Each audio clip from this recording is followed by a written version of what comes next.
جی السلام علیکم دوستوں، کیا حال ہے آپ کا؟ آپ سب دوست خیریت سے ہوں گے۔ آج جو ہے کہ میں آپ دوستوں کے ساتھ جو ہے کہ نئے ٹاپک کے ساتھ جو آپ کی خدمت میں حاضر ہوا ہوں جی۔ تو آپ یہ دیکھیے گا کہ ہم اسلامک ہسٹری کے کافی سارے ٹاپکس ہم نے ڈسکس کیے جی۔ تو آج کیونکہ نا یہی ٹاپک ہم نے ادھر کلاس میں ڈسکس کیا تھا، تو میں نے سوچا کہ چلو ہم اس کو آپ دوستوں کے لیے ساتھ بھی شیئر کر دیتے ہیں۔ تو آج ہمارا جو ٹاپک ہوگا یہ واقعہ کربلا ہے جی۔ اسلامک ہسٹری کا بڑا امپورٹنٹ ٹاپک ہے۔ یہ پیپر کے لیے تو اتنا امپورٹنٹ نہیں ہے، لیکن جسٹ جو ہے انفارمیشن کے لیے یہ امپورٹنٹ ہے جی۔ تو آپ کو بتا دوں کہ یہ جتنے بھی ٹاپکس ہوتے ہیں، جتنے بھی لیکچرز ہوتے ہیں، یہ جسٹ ڈیمو لیکچرز ہیں جی۔ اور باقاعدہ جو سیشن ہوتا ہے اکیڈمی کا وہ ہمارا چل چکا ہے جی۔ FIA کے ریلیونٹ جو ہے وہ ہماری کلاسز کا آغاز ہو چکا ہے۔ اور جو بھی دوست جو ہے کہ وہ FIA کے ریلیونٹ یا PPSC FPSC کے ریلیونٹ یا PMSGK کی تیاری کرنا چاہتے ہیں، وہ اس نمبر پہ جو ہے وہ رابطہ کر سکتے ہیں جی۔ 03067562 اس کے اوپر رابطہ کر کے آپ مطلب ہے کہ گائیڈ لائن بھی لے سکتے ہیں، اور کلاسز کے بارے میں بھی، اور اوورآل PPSC اور FPSC کے ریلیونٹ بھی کوئی کیوری ہو تو وہ بھی آپ ڈسکس کر سکتے ہیں جی۔ اچھا جی، چلتے ہیں جی ٹاپک کی طرف۔ آپ کو پتہ ہونا چاہیے کہ واقعہ کربلا جو ہے یہ 61 ہجری میں ہوا تھا جی۔ لیکن میں آپ کو تھوڑا سا بیک گراؤنڈ دوں گا، اس کے بعد ہم فیکٹ اینڈ فگر کی بات کریں گے جی۔ اب یاد رکھیے گا کہ حضرت محمد عربی صلی اللہ علیہ وسلم کے ساتھ بنو امیہ دو خاندان ہیں جی۔ آپ کو پتہ ہے بنو ہاشم اور بنو امیہ، تو ان کی نا ٹسل رہی ہے۔ آپ کو پتہ ہونا چاہیے کہ حضرت محمد عربی صلی اللہ علیہ وسلم کے ساتھ پہلے بنو امیہ کے جو سردار ہیں ابو سفیان، ان کی مطلب آپ کو پتہ ہے کہ یہ بنو امیہ کا خاندان جو ہے یہ، اور اوورآل قریش مکہ بدر میں بھی لڑے تھے، پھر ابو سفیان عود میں بھی لڑا، اور اس کے بعد اگر آپ دیکھیں تو خندق میں بھی، پھر صلح حدیبیہ کے موقع پہ، اور پھر فتح مکہ کے موقع پہ یہ ابو سفیان اور اس کی فیملی جو ہے وہ مسلمان ہوئی تھی۔ اب یاد رکھیے گا کہ ابو سفیان، ان کی بیوی ہندہ اور ان کے بیٹے یزید بن ابو سفیان، پھر حضرت امیر معاویہ بن ابو سفیان، یہ بھی مسلمان ہو گئے جی۔ تو اب یاد رکھیں کہ حضرت جو یزید بن ابو سفیان تھے انہیں دمشق کا گورنر لگایا گیا تھا، پھر وہی عہدہ جو ہے وہ حضرت امیر معاویہ کو دے دیا گیا، اور حضرت امیر معاویہ جو تھے وہ نہ صرف دمشق کے گورنر تھے بلکہ انہیں جارڈن اور فلسطین کو ملا کے اس کا نام سیریا رکھ دیا گیا حضرت عثمان غنی کے دور میں۔ اور حضرت امیر معاویہ جو تھے وہ گورنر بن گئے تھے پورے سیریا کے، ٹھیک ہے جی۔ اور پھر آپ کو پتہ ہے حضرت عثمان غنی کی شہادت کے بعد حضرت امیر معاویہ اور حضرت علی کے درمیان ایک جنگ ہوئی تھی جسے بیٹل آف صفین بولتے ہیں۔ بیٹل آف صفین کے بعد سلسلہ چلتا رہا، اور پھر 40 ہجری میں حضرت علی اور حضرت امیر معاویہ کی آپس میں صلح ہو گئی تھی، اور حضرت امیر معاویہ سیریا اور افریقہ کی حد تک انڈیپینڈنٹ ہو گئے تھے جی، اور باقی ایریا حضرت علی کے پاس رہا۔ لیکن آپ کو پتہ ہونا چاہیے کہ 21 رمضان کو 40 ہجری کو حضرت علی کرم اللہ وجہہ کی شہادت ہو گئی تھی۔ عبد الرحمن ابن ملجم نے آپ پہ اٹیک کیا تھا کوفہ کی جامعہ مسجد میں، جس سے آپ کی شہادت ہو گئی۔ تو پھر حضرت امام حسن نے ریزائن کر دیا تھا، کس کی فیور میں جی؟ حضرت امیر معاویہ کی فیور میں۔ تو یہ 61 اپنا جو 40 ہجری کے واقعات تھے جی۔ تو پھر آپ یاد رکھیے گا حضرت امیر معاویہ رولر رہے، لیکن حضرت امیر معاویہ نے اپنی زندگی میں ہی 50 ہجری میں کیا کر دیا تھا؟ اپنے بیٹے یزید جو ہے نا، یزید بن ابو سفیان یزید بن معاویہ جو ہے ان کو اپنا جانشین بنا دیا تھا، جو کہ آپ کو پتہ ہے کہ ایک ایشو کریٹ ہوا، کیونکہ آپ یاد رکھیے گا باقی سارے صوبوں میں سے مطلب کسی نے آواز نہیں اٹھائی، لیکن حجاز جو تھا نا، یعنی مکہ اور مدینہ، یہاں سے مسئلہ تھا کہ یہاں سے آواز آئے گی جی۔ اب یاد رکھیے گا حضرت امیر معاویہ نے نا اپنے بیٹے کو وصیت کی تھی کہ بیٹا جو حجاز ہے نا، مکہ اور مدینہ، ان کی آپ رسپیکٹ کرنا، ان کی عزت کرنا، لیکن حضرت امام حسین سے بیعت لازمی لینا، اور عبداللہ بن زبیر جو ہے ان سے بھی بیعت لازمی لینا۔ لیکن یہ بھی ساتھ کہا تھا کہ اگر عبداللہ بن زبیر بیعت کر لیں تو ٹھیک ہے، ورنہ ان کو شہید کر دینا، اور امام حسین جو ہیں ان کو سے بیعت لازمی لینا، لیکن انہیں شہید نہ کرنا۔ ان میں یہ بھی تھا کہ آپ سیریا کے لوگ جو ہے نا ان کو جہاں پہ مرضی آپ یوز کرو لیکن انہیں واپس اپنے ہی علاقوں میں لانا ہے، ان کو کسی اور جگہ آباد انہیں نہیں دینا۔ عراق کے لوگوں کو خوش رکھنا، اگر وہ روز گئیں تو روز گورنر بدل دینا، لیکن ان کو مطلب ہے خوش رکھنا ہے۔ تو یہ ساری چیزیں حضرت میر معاویہ نے کر کے گئے تھے، لیکن اب یاد رکھیے گا جیسے ہی ان کا وصال ہو گیا، آپ کو ہوتا ہے کہ حضرت امیر معاویہ جو ہے ان کا وصال 680 AD میں ہے جی، یزید رولر بن جاتا ہے۔ تو یزید نے پہلا کام کیا کیا جی، مدینہ کے گورنر ولید بن عقبہ کو خط لکھا ہے کہ بیعت لو حضرت امام حسین سے بھی اور عبداللہ بن زبیر سے۔ تو اب یاد رکھیے گا کہ حضرت عبداللہ بن زبیر اور حضرت امام حسین کو بلایا گیا۔ آپ کو بتا دوں کہ عبداللہ بن زبیر جو ہے نا یہ زبیر بن عوام کے بیٹے ہیں، جو عشرہ مبشرین میں ہیں جی، حضور کی پھوپھی حضرت صفیہ کے بیٹے ہیں عبداللہ اپنا زبیر بن عوام۔ اور آپ یاد رکھیے گا کہ حضرت اسماء جو حضور کی حضرت ابوبکر صدیق کی بیٹی ہیں ان کے بیٹے ہیں جی عبداللہ بن زبیر، کیونکہ حضرت اسماء کی شادی ہوئی تھی حضرت زبیر بن عوام سے۔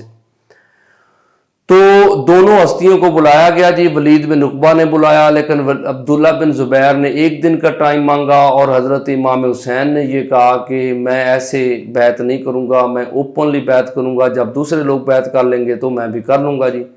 تو کہتے ہیں کہ عبداللہ بن زبیر تو اسی دن ہی مکہ کی طرف روانہ ہو گئے، اور جو ولید بن عقبہ ہے اس کو ایک بنو امیہ کا سردار ہے مروان بن الحکم، اس نے کافی ڈانٹا تھا کہ تو نے موقع کھو دیا، اب یہ لوگ کبھی بھی تمہاری بیعت نہیں کریں گے جی۔ اب یاد رکھیے گا دوبارہ ولید بن عقبہ نے حضرت امام حسین سے کہا کہ یا آپ بیعت کریں یا پھر آپ مکہ مدینہ چھوڑ دیں۔ پھر کہتے ہیں کہ ایک صحابی ہیں محمد بن حنفیہ بھی بولتے ہیں، محمد بن علی بیسیکلی حضرت امام حسین کے بھائی ہیں لیکن نان فاطمی ہیں جی۔ آپ کو پتہ ہے دو طرح کے اولاد ہے حضرت علی کی، ایک فاطمی ہے اور ایک نان فاطمی۔ آپ کو پتہ ہے جو فاطمی ہے یعنی کہ حضرت فاطمہ الزہرا سے جو اولاد ہے اسے فاطمی بولتے ہیں، اور جو نان فاطمی یعنی کہ حضرت علی کی اولاد ہے لیکن حضرت فاطمہ سے ان کا رشتہ نہیں ہے، انہیں علوی بولا جاتا ہے۔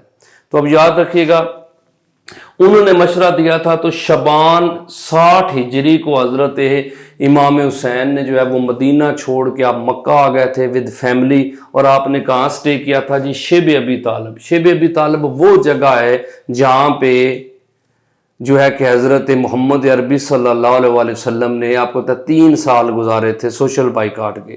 پھر جب مکہ آتے ہیں تو مکہ میں نا بہت زیادہ خطوط آ رہے تھے کوفہ کی طرف سے۔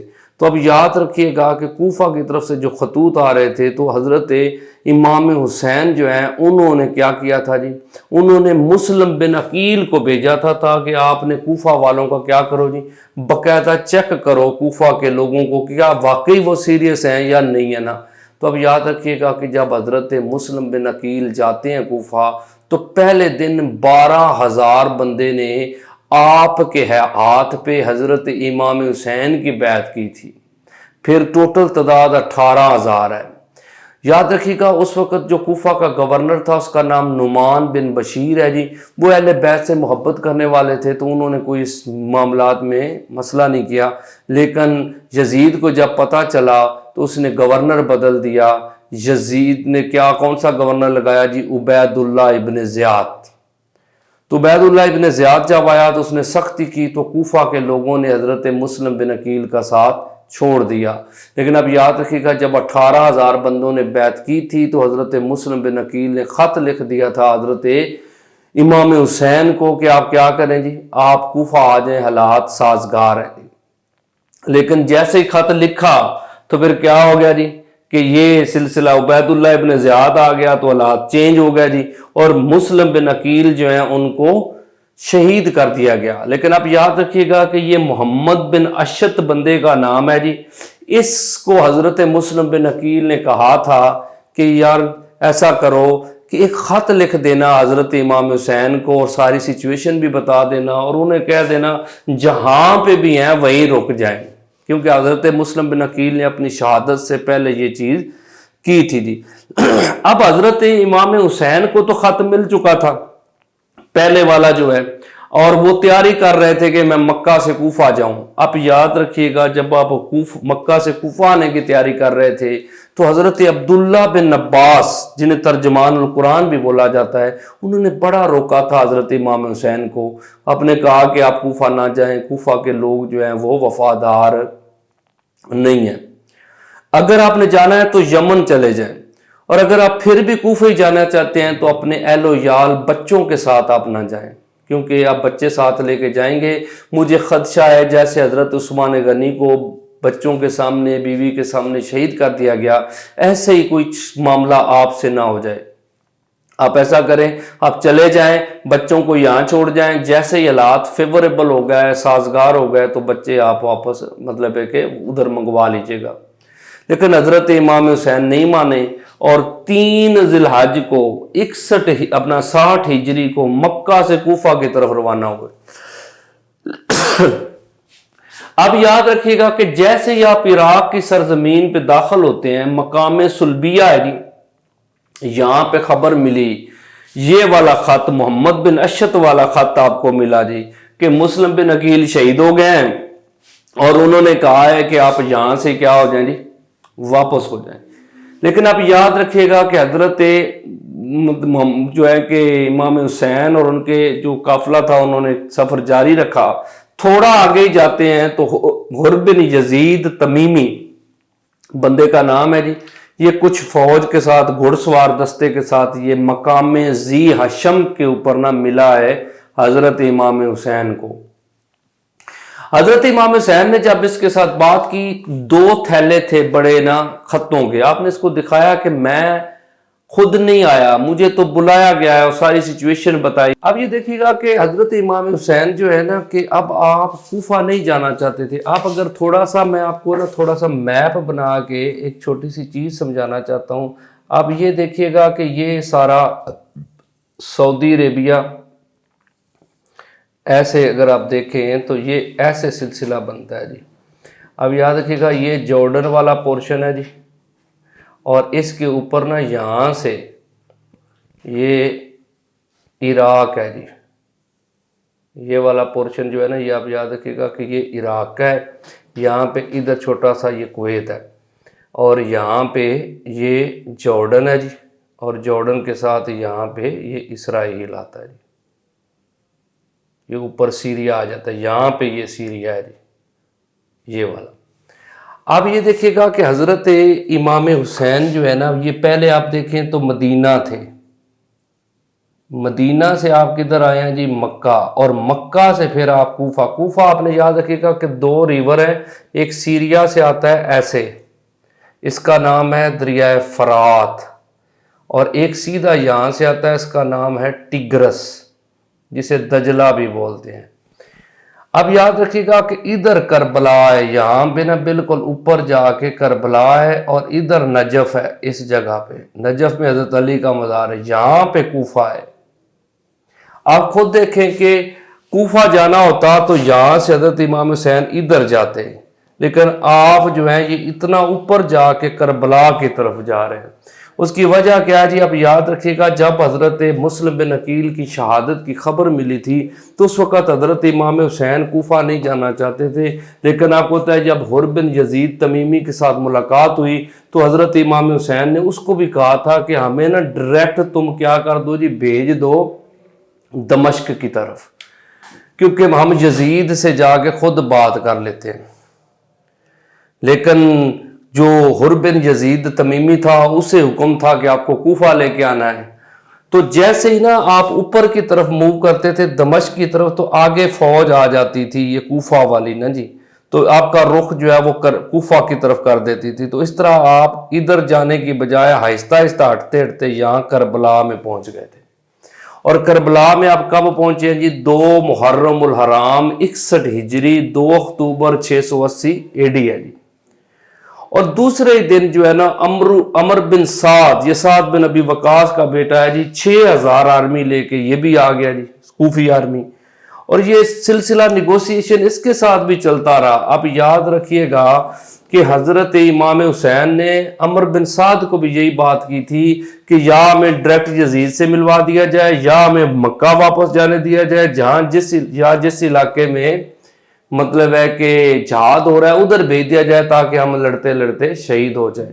عمر سعد بھی یہ چاہتا تھا کہ ٹھیک ہے یار, ہم جو ہے کہ لڑنے کی کیا ضرورت ہے, کوئی ایک ڈائلاگ ہو جائے تو بہتر ہے, کیونکہ اسے بھی پتا تھا یہ نواسہ رسول ہے تو ان کو اگر شہید کیا تو بہت بڑا ایشو ہو جائے گا. جی عمر بن سعد نے کہاں بھیجا تھا جی, یہ جو نیگوسیشن تھی کوفہ بھیجی, اور عبید اللہ ابن زیاد کو یہ بات کی گئی. عبید اللہ ابن زیاد بھی کہتا تھا کہ ٹھیک ہے جی, ان میں سے کوئی ایک بھی چیز مان لی جاتی ہے, یزید کے پاس بھیجتے ہیں اور جو وہ ایکسیپٹ کرے گا ہم اس کو مان لیں گے. لیکن جو مین مسئلہ کیا وہ شمر نے کیا. آپ یاد رکھیے گا کہ شمر ذوالجوشن ہے جی, اس نے پھر کہا کہ نہیں آپ کر لو گے لیکن بیعت نہیں ہوگی, تو ہمیں یہاں پہ حضرت امام حسین سے ہر حال میں بیعت لینی ہے. تو پھر کہتے ہیں کہ یہ بندہ ہی پیغام لے کے آیا اور عمر سعد کو اس نے کہا کہ ہر حال میں بیعت لینی ہے.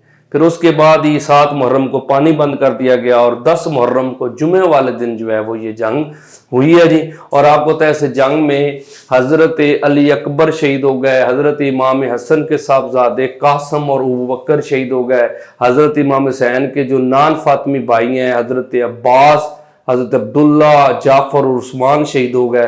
اس طرح 72 لوگ شہید ہوئے جی, سمجھ آ گئی جی. اور آپ کو ہوتا ہے حضرت امام حسین کو نا حسین بن نمیر اس بندے نے پہلا تیر مارا تھا, کیونکہ حضرت امام حسین زخموں سے چور ہو گئے, دریائے فرات کی طرف جا رہے تھے پانی پینے کے لیے, تو اس نے آپ کی حلق پہ تیر مارا. پھر ذرا بن شریک تمیمی جو ہے اس نے آپ کی گردن پہ وار کیا, اور سنان بن انس نے آپ کو تیر مارا جس سے آپ گرے, اور اسی ظالم نے آپ کا سر تن سے جدا کر دیا. تو اب یاد رکھیے گا کہ یہ واقعہ ہے ہسٹری میں, لیکن اس کا بہت بڑا میسج ہے جی. آپ کو ہوتا ہے کہ حضرت جو مولانا محمد علی جوہر ہیں وہ کہتے ہیں کہ قتل حسین اصل میں مرگ یزید ہے, اسلام زندہ ہوتا ہے ہر کربلا کے بعد. حضرت امام حسین کا میسج ہے کہ حق کے ساتھ کھڑے ہوں, مظلوم کا ساتھ دیں. تو یہی آج بھی آئیڈیالوجی ہے جی کہ روز حق و باطل کی جنگ ہو رہی ہے, روز کربلا ہو رہا ہے, اور ہمیں اس آئیڈیالوجی بھی قائم رہنا ہے. ہمیں حضرت امام حسین کے بتائے ہوئے طریقے پہ, تاکہ ہم ظالم کا ہاتھ پکڑیں, مظلوم کا ساتھ دیں. لیکن آج آپ کو پتہ ہے کہ ہمارے معاشرے میں ظالم کس کو سپورٹ کیا جاتا ہے, مظلوم کا ساتھ نہیں دیا جاتا, جس وجہ سے امن خراب ہو رہا ہے جی. ہمیں ظالم کا ہاتھ پکڑنا ہے. تو being a Pakistani nation, being a Muslim, یہ آئیڈیالوجی حضرت امام حسین نے دی تھی, اور یہی اسلام ہے کہ سپورٹ کریں, ظالم جو ہے کہ اس کا ہاتھ پکڑیں اور مظلوم کا ساتھ دیں جی. اب یاد رکھیے گا کہ کہا جاتا ہے کہ مطلب ہے کہ آپ کو پتہ ہے خواجہ معین الدین چشتی اجمیری نے بھی یہ کہا تھا کہ شاہ است حسین بادشاہ است حسین سرداد نداد دست در دست یزید حقا کے بنائے لا الہ است حسین. آپ کو ہوتا ہے کہتے ہیں کہ اسلام کے دامن میں بس 2 ہی تو چیزیں ہیں, ایک ضرب ید اللہ, ایک سجدہ شبیری. تو آج دوستو یہ اسلامی ٹاپک تھا جی. آپ دوستوں کو امید ہے کہ پسند آئے گا. آپ دوستوں کی رائے چاہیے. انشاءاللہ پھر نیکسٹ ویڈیو میں آپ کے ساتھ حاضر ہوں گے جی. اور آپ چینل کو سبسکرائب بھی کیجیے گا, ویڈیو کو شیئر بھی کیجیے گا, اور کومنٹ بھی کیجیے گا. Thank you.